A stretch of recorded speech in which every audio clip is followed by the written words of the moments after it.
Hi, magandang hapon. 1971, lumipat kami ng Quezon. Kasama ko ang lola ko. Tapos, medyo masungit yung lola ko eh. Naglalaba kami. Doon kami nakitira doon sa tiyoin ko. Tapos naglalaba kami. May daladalang pamalo. Kailangan iyon ay isasampay mo tuwing malalaban niya. Napakalayo nun. Malayo ang bahay na pagsasampayan ko. Tapos, ng araw, sa inis ko, sa paglalaba namin, pinasasampay niya sa akin yun. Bago siya nag-utos, pinalo niya muna ako kasi naglalaro ako eh. Pagkatapos, nung pinalo niya ako ng tingting, ay masakit yun. Naiinis na ako sa mga labahin.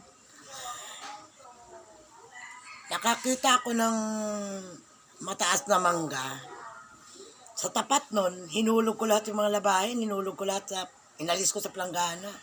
Kinuskos ko sa lupa. Sabi ko, inis na ako. Parang gusto ko nang itapon na hindi ko malaman sa dami ng laging isasampay. Katapos, nung kinukuskus ko na sa lupa yung mga damit, may sumigaw. Sabi niya, "Hoy, anong ginagawa mo dyan?" Hindi ko alam, yung palang tiyuhin ko, nasa taas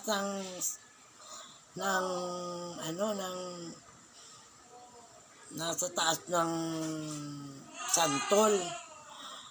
Pagkatapos, nilagay ko ulit sa langgana yung mga damit. Tapos, diretso na ako, sinampay ko na.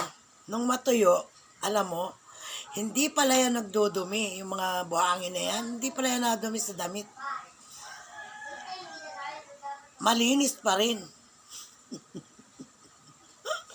Tingnan mo ang kalokohan ko, Palibasa ay bata ako nun. 8 taon lang ako nun eh. Talaga namang na-high blood ako sa lola ko. Parang gusto ko lang, tuwing makikita ko, araw-araw may pamalo. Kung ikaw nasa kalagayan ko, siguro, lagi mong maiisip na grabe kasungit yung lola. Panahon ng hapon yata ang mga masusungit na tao. Super, Diyos ko po. Naiinis talaga ako.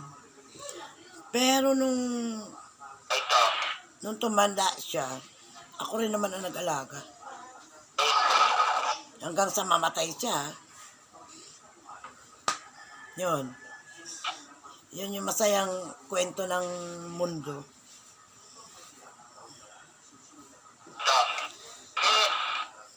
Maganda rin dahil marami kang matututunan sa kanila. Katulad nga ng paggagawa namin ng asin. Yung lolo ko napakabait eh. Nagagawa kami ng asin. Kukuha kami ng tubig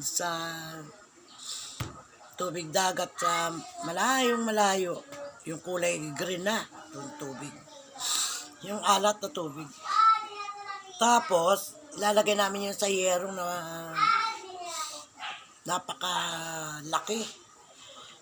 Kudrado. Tapos lalagay mo doon. Tapos lalagay namin ng mga palapa na nyug. Yun. Yung pinanggagatong namin doon. Hanggang sa maging asin yun. Kaya yung mga yun, alam ko yung gawin. Kahit na wala na sila, alam ko pa rin. Pero hindi ko naman ginawa.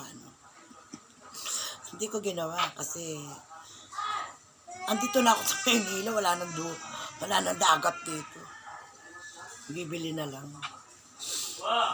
Andito na ako sa Maynila. Dito na ako tumanda. Dito na ako nagkaanak. Tapos marami kaming tanim na tubo. Pag matutaas ng maigi, kukunin nyo ng lolo ko. Parang Pinupokpok niya ng martilyo yun para maging maging tubig yung katas ng tubo. Pag naging tubig na yon, isasala niya yon, pagkatapos lulutuin din namin yon hanggang sa buo-buo yung parang sangkaka. Sangkaka na yon. Ay, libre candy kami nung araw. Yun ang trabaho ng lolo ko.